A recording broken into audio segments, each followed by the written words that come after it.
বাহুবলী ছবির পর একের পর এক ফ্লপের ধাক্কা খেতে হয়েছে প্যান ইন্ডিয়া সুপারস্টার প্রভাসকে। সালার ছবির মাধ্যমে আবার ঘুরে দাঁড়িয়েছিলেন তিনি। প্রশান্ত নীল পরিচালিত এই অ্যাকশনধর্মী ছবিটি বক্স অফিসে দারুণ সফলতা পেয়েছিল। এবার কালকে ছবি প্রভাসকে সফলতার শিখরে পৌঁছে দিয়েছে। এদিকে প্রভাসের অনুরাগীরা এখন থেকেই তার আগামী ছবি স্পিরিট ঘিরে উন্মাদনায় ভাসছেন। এই ছবি ঘিরে সম্প্রতি এক নতুন তথ্য উঠে এসেছে। দক্ষিণের প্রসিদ্ধ নির্মাতা সন্দীপ রেড্ডি ভাঙ্গা প্রভাসকে নিয়ে স্পিরিট ছবি নির্মাণ করতে চলেছেন। এই ছবির ভিলেনকে ঘিরে এক নতুন তথ্য ফাঁস হয়েছে।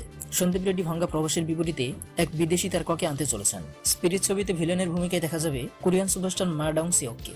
মা ডং সিওক এই কোরিয়ান তারকা ট্রেন টু বুসানের মতো বড় বড় মুভিতে কাজ করেছেন। মার্বেল স্টুডিওর ইটারনালস এর মতো ছবিতে দেখা গিয়েছিল তাকে। এই কোরিয়ান তারকা তার 15 বছরের ক্যারিয়ারে 50টি ছবিতে অভিনয় করেছেন।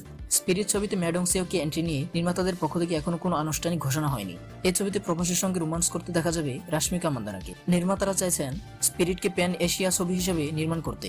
প্রভাস আগে স্পিরিট ছবির প্রসঙ্গে বলেছিলেন, আমার ক্যারিয়ারের 25তম ছবি এটি। স্পিরিট ছবির কাহিনী দুর্দান্ত, আর আমার ভক্তদের জন্য এটা এক বিশেষ ছবি হতে চলেছে। সন্দীপ রেড্ডি ভাঙ্গা সবার জন্য এক স্বপ্নের পরিচালক। তিনি এক পাওয়ার হাউস। তার সঙ্গে এই ছবিতে কাজ করা আমার জন্য অনেক বড় সৌভাগ্যের ব্যাপার। তো বন্ধুরা, এমনি সব এন্টারটেইনমেন্ট নিউজ জানতে আমাদের এই চ্যানেলটি সাবস্ক্রাইব করে বেল আইকনটি বাজিয়ে রাখো।